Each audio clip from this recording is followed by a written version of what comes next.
Containerization is a new way of looking at deploying applications.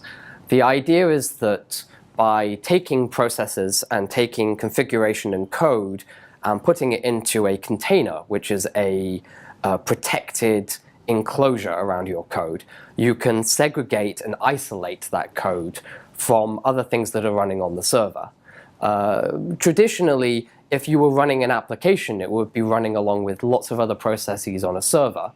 And by using a container to isolate them, you can actually lock down the memory, the CPU, and the disk that you require for your application.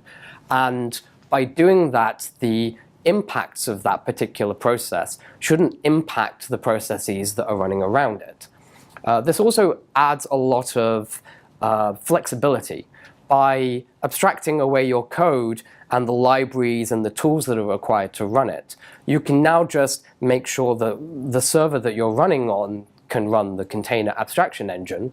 The most popular one these days is Docker.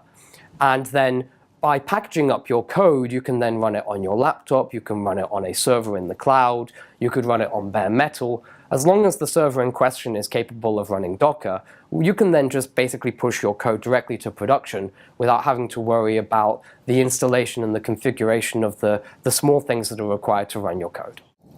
While containers give a lot of flexibility and freedom to developers, they add challenges too. Especially if you're running lots of containers. If you're running 3 or 4 of them on a virtual machine, you can kind of tell what's running there, and you can keep track of what's running there. But if you've started to scale out and you want to start running tens, dozens, even hundreds of containers, then they need ways to find one another. They need ways to know when they're healthy. They need ways to communicate with one another. And in order to do this, you need service discovery at the very minimum, so that the containers actually know how to find one another. The act of containers finding one another and keeping track of one another, this is container orchestration.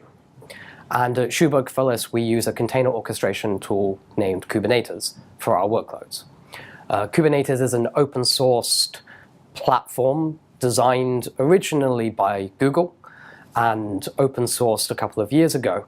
Kubernetes combines service discovery, orchestration, and scheduling to remove the overhead of keeping track of your containers and your applications and allow you to move the focus back into the actual development and upgrading of your systems.